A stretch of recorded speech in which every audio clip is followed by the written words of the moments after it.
Apa gunanya punya radio bagus kalau telinga tuli?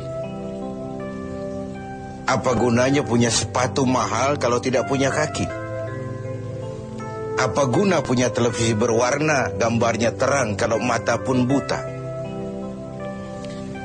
Demikian juga iman. Apa arti iman itu kalau kita belum bisa merasakan nikmatnya, indahnya, manisnya iman?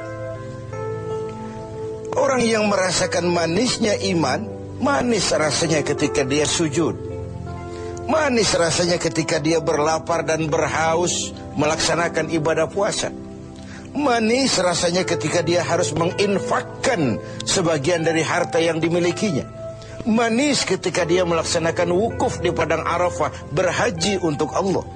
Manis melaksanakan apapun yang menjadi tuntutan dari nilai imannya itu. Untuk bisa merasakan nikmatnya, manisnya, indahnya iman, Rasulullah sallallahu alaihi wasallam mengajarkan kepada kita salasun man kunna fihi wajada halawatal iman. Ada 3 perkara. Siapa yang mempunyai 3 hal ini, 3 perkara ini, ia akan bisa merasakan manisnya iman, indahnya iman, nikmatnya iman. Apa yang 3 itu? Pertama, ayyakuna Allah wa rasuluh ahabba ilaihi mimma siwahuma. Seseorang yang cintanya kepada Allah dan Rasulnya di atas segalanya. Kita diberikan hati, dalam hati bertumpu sejuta rasa. Apa yang paling dominan di hati, itulah yang jadi kecenderungan kita. Bahwa kita cinta harta benda, tentu. Kita cinta tanah air, itu pun bagian dari iman. Kita cinta pangkat dan jabatan, wajar. Kita cinta anak dan istri, iya. Dan agama pun tidak melarang, persilahkan. Cintailah apa yang perlu kau cintai. Mencintai tanah air, mencintai bangsa dan negara, mencintai harta benda, mencintai anak istri, mencintai teman, pangkat, jabatan, persilahkan. Tapi kan cinta kepada alam dan seluruh isinya dibatasi oleh kesadaran. Pada suatu saat kita akan berpisah.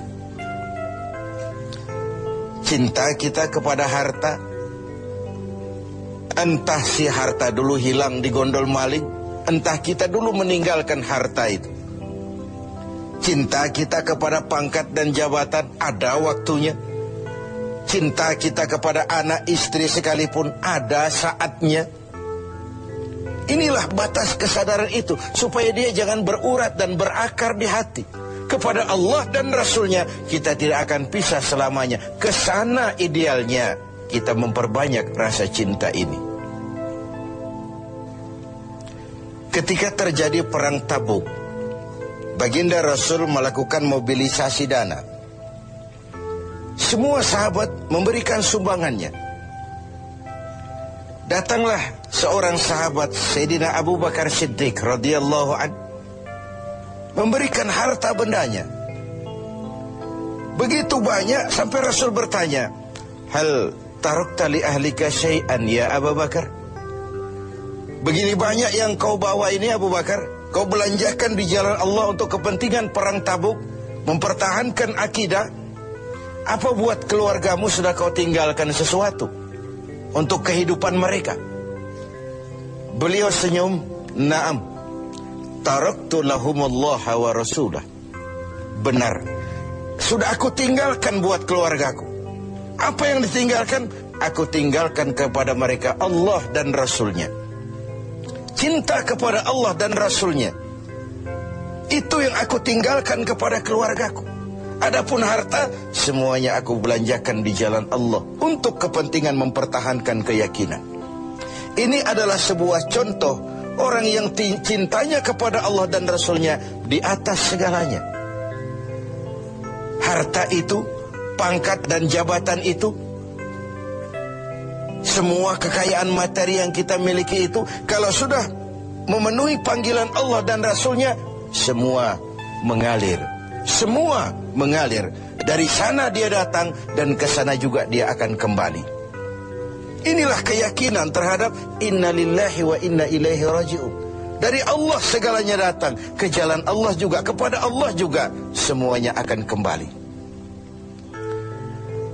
Jadi kalau cinta ini sepenuhnya sudah kita gantungkan kepada alam dan isinya, cinta benar kita kepada pangkat dan jabatan, sehingga sulit melepaskannya, akhirnya terkena penyakit megalomania,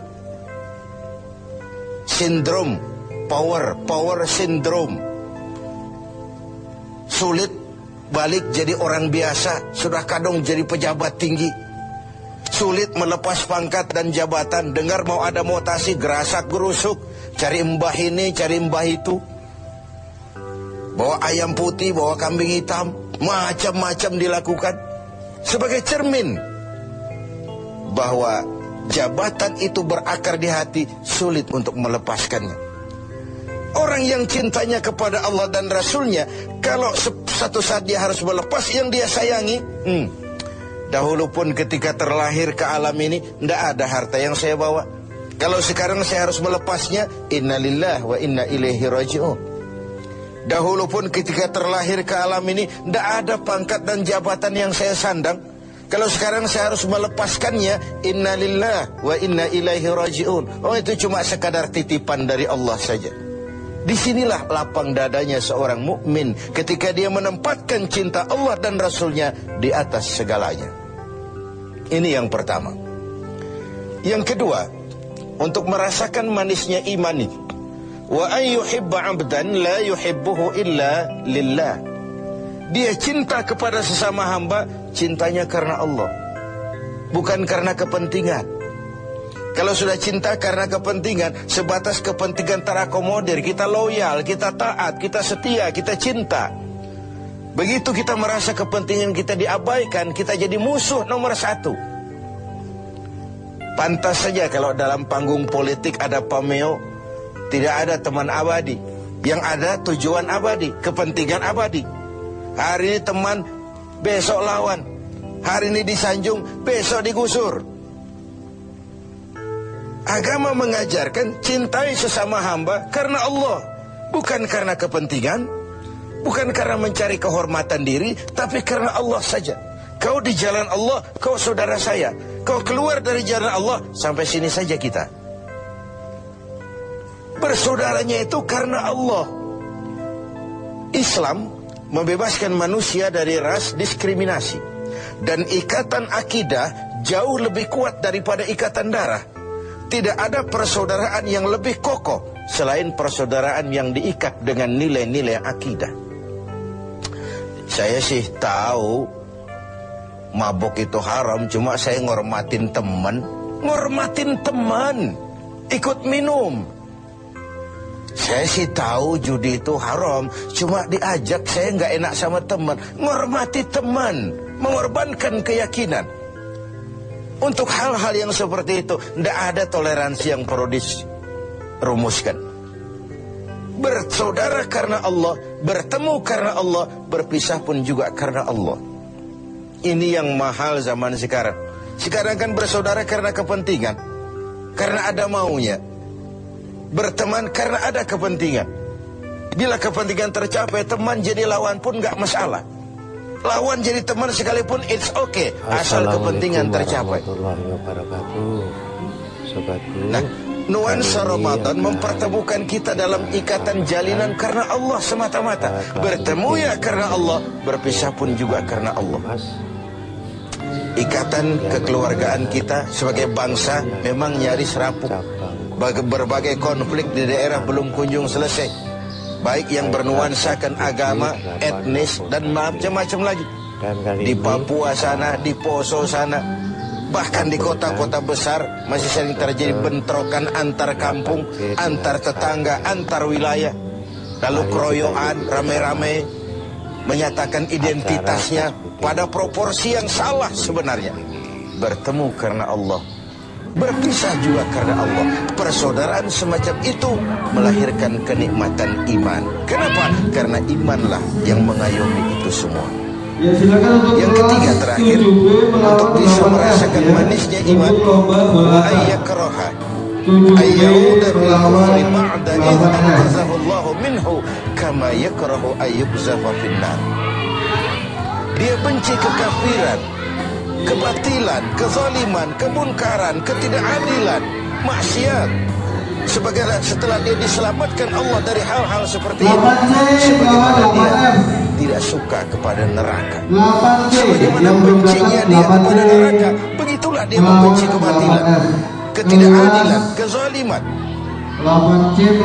Tidak seorang pun di antara kita yang suka neraka. Jangan lagi masuk, mendekat saja kita tidak kepingin.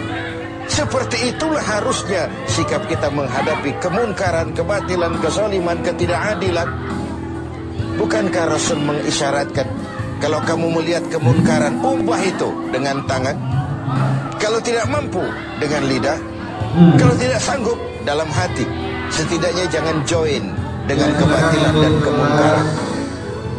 Mengubah sebuah kemunkaran dengan tangan, itu simbol dari power.